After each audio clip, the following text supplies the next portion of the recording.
Welcome back. Let's try and get back that trade conversation. We still have Honorable Ahmed Rabiu join us from our Kano studio. Honorable Ahmed, I don't know if you can hear me now. I'm hearing you loud and clear. Thank you for having me. Fantastic. So the first time I was asking that, we've seen Nigeria's trade with other African countries, and it's sitting at 1.305 trillion naira compared to the 25.84 trillion worth of foreign trade. And we're still lagging behind, looking at trade with other African countries. With the AFCFTA, we should be seeing a hike in that level of trade by now.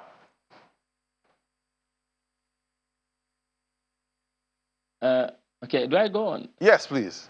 Okay, thank you so very much, and thank you for having me.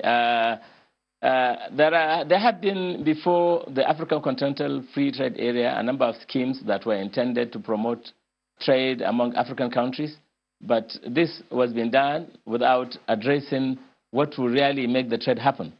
From the beginning, the issue of currency itself, especially recently, is a major issue because if we are trading as it is today in dollars, and then it makes the products of one country while taken to the other to be excessively very costly, it doesn't help matters. But if we were trading on the same currency, that would have helped us. And our, therefore, units of comparison would be the same basis. And therefore, that is the very first one. But the major one, even, is infrastructure. We have challenges reaching our neighbors by road. It is only President Muhammad Buhari that have brought the initiative now of linking our first neighbor, Niger, by rail, coming in from Lagos to Kano to Maradi. And hopeful that with partnership with other African countries, the rail will extend and cover the rest of Africa, particularly the Sahara zone, where we used to have most of them relying on us for all the trade. And the linkages also by air are not even there for people to go and have the connection to deal with each other. And then attractiveness in terms of the value, like you have in part of the Francophone, particularly where the French subsidizes their imports, and therefore imports from their closed-door neighbor becomes more costly than imports from France and things like that. So largely, the things that have made it difficult for us to grow the trade to the level that we want have been those issues of infrastructure. We are hopeful that with the commitment of African countries to Africa Continental Free Trade Area, the issues of security, which has been the major other issue. For instance, you get to, from Nigeria, getting to Chad, for instance, there are challenges. Getting to Cameroon, there are challenges. And then getting into Cameroon for a very long distance, there are challenges of the bandits, Boko Haram, and the rest of issues. So these issues really continue to retard the volume of trade among us. And so the benefit that we would have exploited, we are not able to exploit them because of infrastructure. Right. We are not able to deliver. And then these other inhibitions. Right. Well, quite a number of issues. But let me take you back to the, the currency issue. We're at a time where the U.S. dollar is on a rampage right now, hammering every other currency. Is it time for Africa to take another currency now seriously for intra-Africa trade? Should we try and move away, from over-reliance on the U.S. dollar at this point? Absolutely. When Europe decided to create the euro, we talked aloud. We had, before European countries come together to do the euro, we had talked of the even West African unit of account, WAWA. We had so many things, and I think it was just this year that the African currency was to come into force, and somehow there are some challenges. It has not, but we definitely need our currency. That is the only basis for which we'll be trading among ourselves like to like.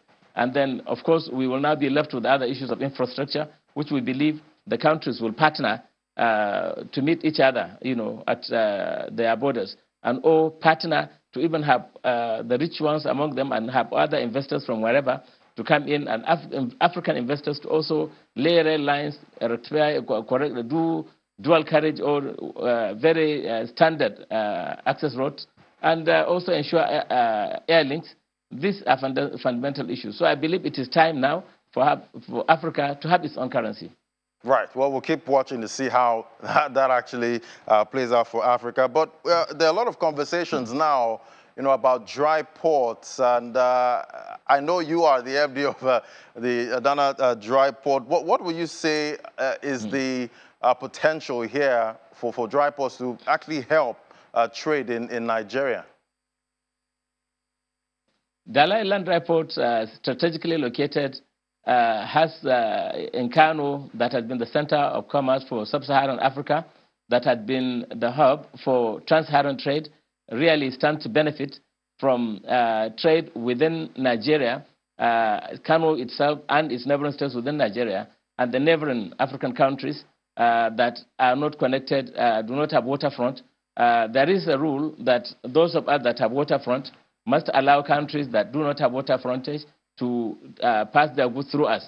The Dala Dry Port will be the transit point for all these our neighboring countries, particularly Niger, Chad, and the Cameroon, and all the other countries in the Sahara that will find dealing with us better and easier. And I believe with the kind of facility we have put in place, 200 hectares of land with 35 hectares itself, the port itself, enough stacking area, enough cargo handling equipment, enough personnel positioned to ensure efficiency in cargo delivery and also competitiveness, reduction in the cost of doing business, so that whoever comes this way will really say it is better that he did come this way rather than the other part of the coast in Africa. So the Island Dry Port has this potential and intends to grow it using the rail revolution project of the track being laid into Niger, and which is going to be grown with partnership with other African countries. The roads have been mended here and there, and the security issues have been addressed. The Dala Dry Port will definitely be a hub. Exportation of non-oil exports, largely, Kano accounts for about 70–75% of the entire non-oil export getting out of the country. And as you are aware, about 2.6 billion was generated in the first half of this year from non-oil export. And by virtue of that development, it was done when there was no facility like Dala. People had to transport their goods in difficult ways into the seaport cities that have gridlock challenges, the Apapa, the Tinkan, and even going to Oni. There are great challenges getting the cargo to the seaport cities. Every exporter will now take his cargo only to Dala Island Dry Port, and by the time it gets to Dala Dry Port, the combined transport document will be issued, and the cargo will be deemed as having been exported. And the person can even negotiate the document and get part of the money back from the bank. By the time we really get properly in business, as we are already warming up now, exporters particularly, export will be grown in several 1,000%, because the difficulties now are a hindrance. Our facility will make it easier and cheaper, and therefore we will be able to access more markets abroad.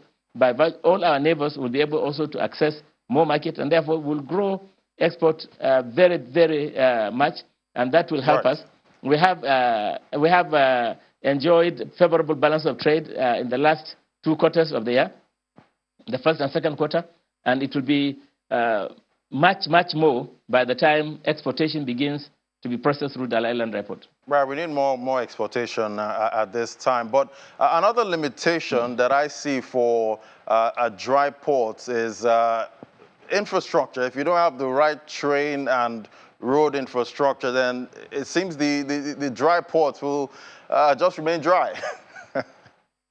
The good thing about it is we have seen Muhammadu Buhari's Rail Revolution project laying the standard gauge lane from a rail line from Lagos to Kano, going to Dambata, my home, and going into Niger, that to Daura and to Niger. This advantage is a great incentive.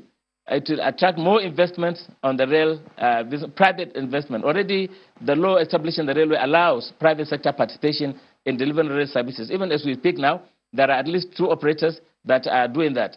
And the standard gauge rail lines are being mended, and we believe, as the Prime Minister has shown commitment, just last week we saw him talking about it. We have seen really the robust commitment of the Minister of Transportation to really make the rail, standard gauge rail, functional. We believe the rail issue is almost in place. They are just addressing issue of security to ensure that life and properties are safe. because of the challenges we have in the country, and I'm hopeful from the commitment of the minister that we should see that happen soon. Road issues have been attended to here and there. So this remains a recurrent dismal though, but we have seen actions happening. And we believe the actions will continue, and sometime soon we shall have the linkages. I did mention that security is an issue, but when even getting into from here to N'Djamena, for instance, the capital of the Chad Republic, is a major issue. More than 3/4 of the road is bad. And when you talk of the Cameroon, much worse. In Niger, the same thing. Niger would have been that easy, but you go into Niger, we were together with the CGC of the Nigerian Customs, and it was so sad that around Atamburum, it is better you walk than you go onto any vehicle. So definitely we are on course. The infrastructure issue, we are confident. The government of the day has been doing some very clear commitment to develop the road infrastructure. Right. If you like other issues, maybe you talk of power and the rest, but more importantly, the Aled Dry Port addresses the issue of logistics.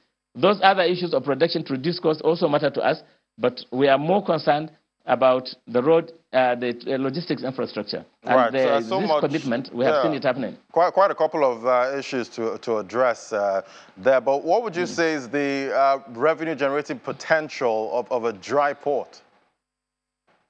Humongous, if you like, humongous. It is huge because let me tell you what happens in our waterfront terminal, that is the seaport. Because of inefficiency, the shipping lines are making more money from demurrage, rent being charged on undelivered container or container holding than on the sea voyage. By the time we begin to operate as a transit port, making sure that, as I said, we have 35 hectares for the port, 165 hectares for special economic zone, we are setting a scheme of quick turnaround and operating typically as a transit port.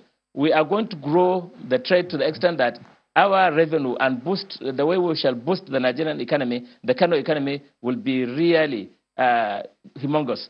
We are hopeful that anybody who perhaps spends about $1 million on a particular service from the seaport of waterfront terminals will spend less than 1/3 of that amount while operating through us. A lot of work is happening from the government agencies, and we are hopeful that the revenue that we shall attract to the state and to the federal government will be very, very big. And we are ourselves at the beginning growing our own base in terms of services that we shall render to ensure efficiency of service delivery and also competitiveness. All right, we'll keep watching to see how we exploit more of the potential with dry ports. Thank you so much, Honorable Ahmed Rabiu, MD, Dala Inland Dry Port, Nigeria Limited. It was great having you on the program. Thank you very much for having me, and God bless. All right.